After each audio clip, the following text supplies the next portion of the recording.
Good evening from New York. I'm Chris Hayes. They knew. They knew and they were warned. They knew and they knew and they knew and they were warned and they were warned and they were warned and they did next to nothing. There is a mountain growing by the day of investigative reporting about how much the Trump administration knew about the threat posed by the coronavirus, the extent to which this devastation we are living through at this moment was predicted. And I don't just mean in exercises from last year, though there are those, or warnings during the transition from the Obama administration, there are those as well, but about this specific pandemic early on. The New York Times is the most shocking, breathtaking blow-by-blow of the president's failure to do anything at all. Quoting, throughout January, as Mr. Trump repeatedly played down the seriousness of the virus and focused on other issues, an array of figures inside his government, from top White House advisors to experts deep in the cabinet departments and intelligence agencies, identified the threat, sounded alarms, and made clear the need for aggressive action.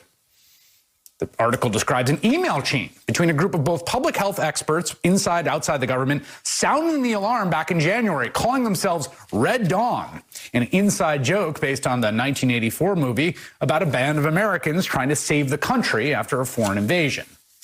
There was delay after delay after delay as health officials in the Trump administration urged action only to be turned aside.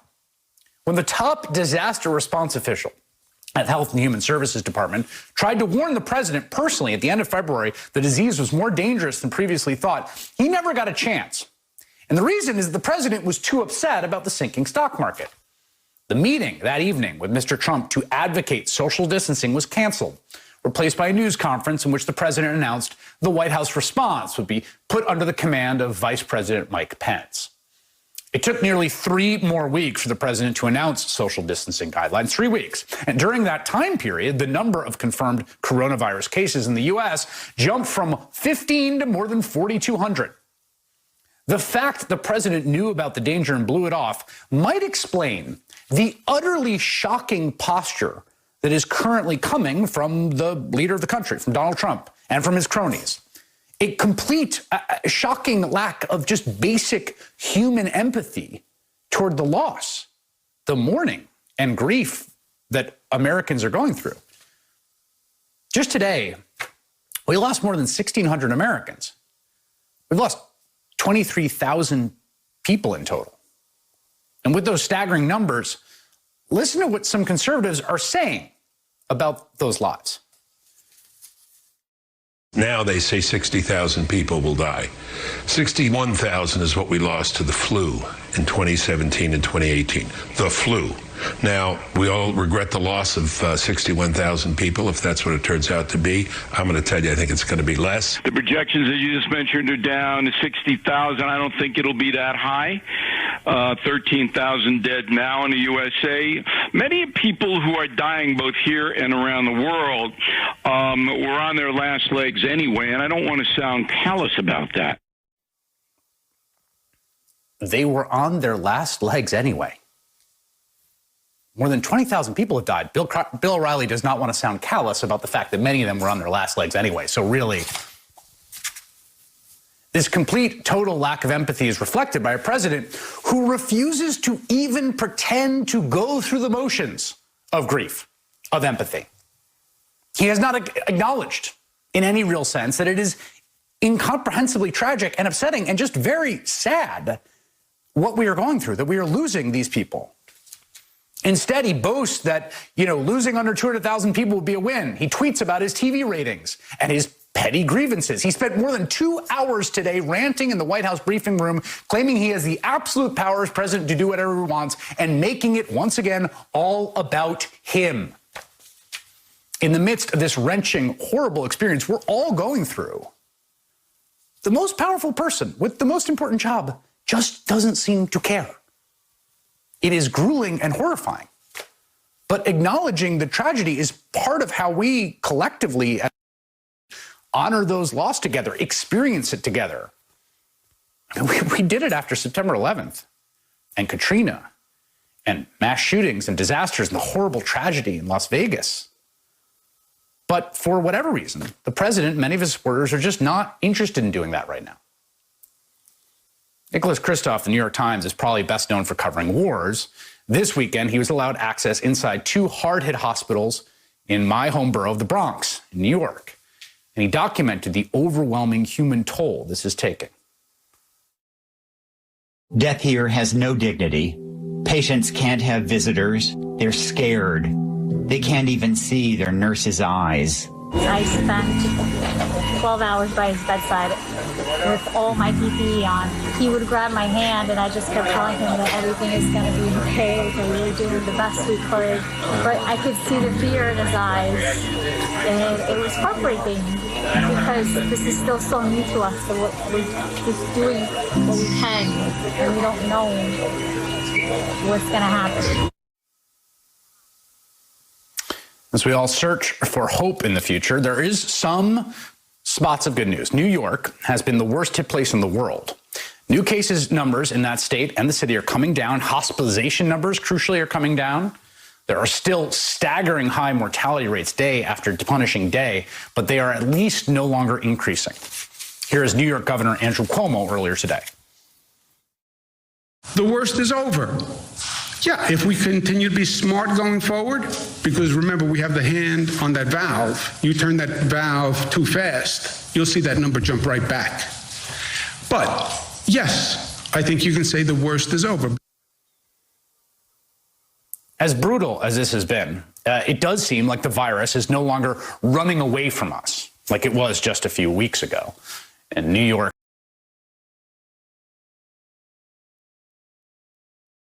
it was remarkable that the president actually had someone who worked on his team that got out and admitted the truth and said that things were going to be bad in the United States and that this was coming. And the president was so angry as he was flying back from India that he canceled a meeting to make plans on how to save Americans' lives, and they weren't able to re-engage him again for a long time. That's right. There was no part of the issue here, Joe, is that there's no one in the White House who's been able to, who during that stretch was able to redirect him. His focus was elsewhere. He didn't want to do anything to potentially roil the markets, slow the economy, which, of course, in his mind, is his number one argument for re-election. And that's the lens we need to look through a lot of these decisions that were made in January and February, is how the president was looking at the re-election, trying to get through impeachment, and then move forward. And you're right.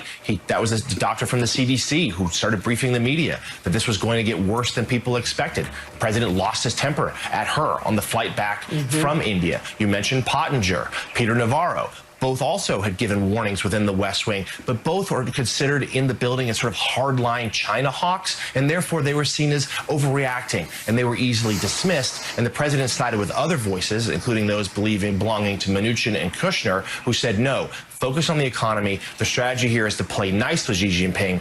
Don't pressure him. Don't criticize him.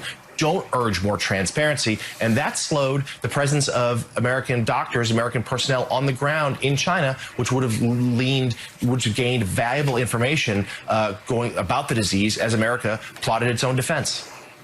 And obviously we were fighting, Mika, also China, to get information from China, our doctors, our scientists, because China throughout January was not helping at all. In fact, they were making things much more difficult for us. But it's interesting, we talked about Matthew Pottinger and the president's singular obsession with China, who he was said that she was doing such a great job and being so transparent. When he finally moved for the ban, which I think we were the 38th country to do that, or 38 countries had done it before us or during the same time. Pottinger had also said that it was really important to shut down flights to and from Europe. But as Jonathan Swan said, but as Jonathan Lemire said, he didn't want to do that. And Mnuchin vetoed that idea because he said it would roil the markets and would be bad for the economy. Now, of course, we have found out that most of the outbreaks in New York City are due to people coming from Europe to the United States. So again, a decision where you're making that balance, but early on especially, all of the president's decisions, all of Steve Mnuchin's decisions were being made, ignoring the warnings from inside the administration that this was coming and it was bad. Let's get into the details of the sweeping new reporting from the New York Times, from intelligence agencies to cabinet department experts to top White House advisors. The paper's examination found, quote, the president was warned about the potential for a pandemic, but that internal divisions, lack of planning, and his faith in his own instincts led to a halting response. In short, Trump was warned by, quote, the very people in his government whose expertise and long experience might have guided him more quickly towards steps that would slow the virus and likely save lives. The paper begins in early January. Deputy National Security Advisor Matthew Pottinger was rattled by a call with a Hong Kong epidemiologist who bluntly warned him a ferocious new outbreak had emerged in China. It had spread far more quickly than the government was admitting to, and it wouldn't be long before it reached other parts of the world. It was one of the earliest warnings to the White House, and it echoed the intelligence reports making their way to the National Security Council. The more specialized corners of the intelligence world were producing sophisticated and chilling warnings. At the same time, the paper reports, in a report to the Director of National Intelligence, the State Department's epidemiologist wrote in early January that the virus was likely to spread across the globe and warned that the coronavirus could develop into a pandemic. Working independently, a small outpost of the Defense Intelligence Agency, the National Center for Medical Intelligence, came to the same conclusion. Within weeks after getting initial information about the virus early in the year, biodefense experts inside the National Security Council, looking at what was happening in Wuhan, started urging officials to think about what would be needed to quarantine a city the size of Chicago. But even as HHS Secretary Alex Azar first briefed the president on the potential seriousness of the virus during a January 18th phone call, Trump projected confidence. Are the words about a pandemic at this point? No, we're not at all, and we have it totally under control.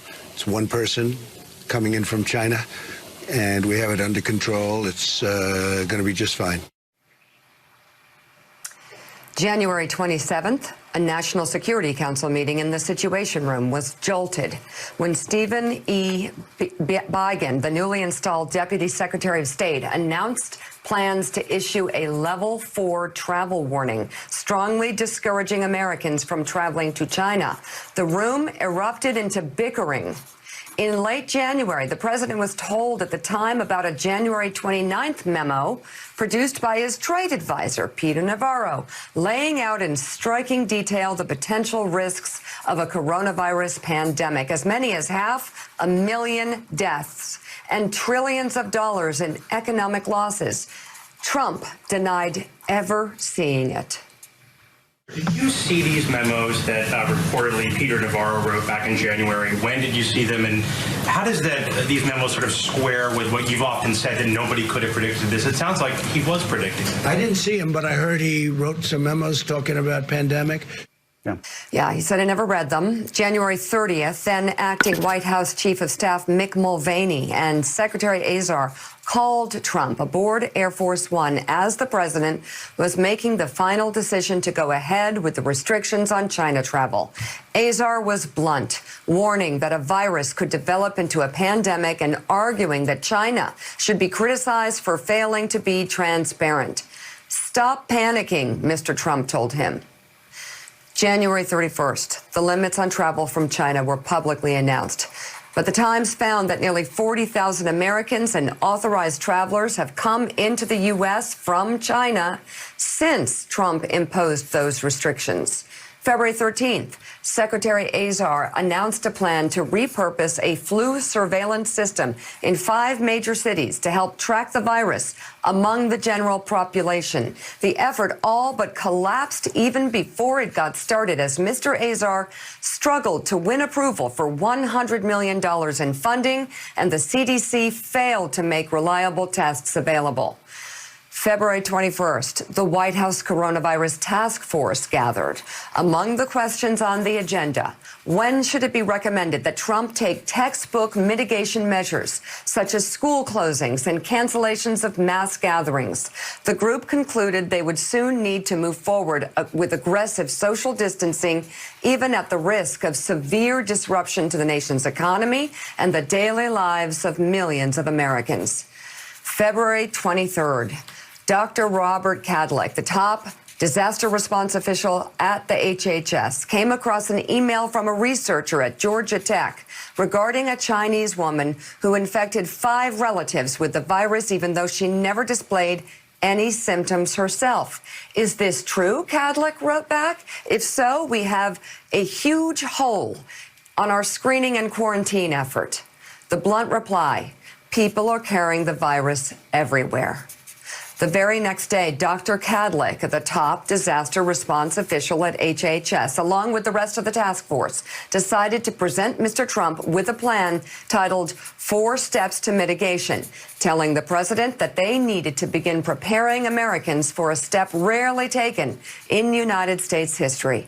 But the next several days, a presidential blow-up and internal turf fights would sidetrack such a move. By the 3rd week in February, the administration's top public health experts concluded they should recommend to Mr. Trump a new approach that would include warning the American people of the risks and urging steps like social distancing and staying home from work. But the White House focused instead on messaging, and crucial additional weeks went by before their views were reluctantly accepted by the president, the time the virus spread largely unimpeded.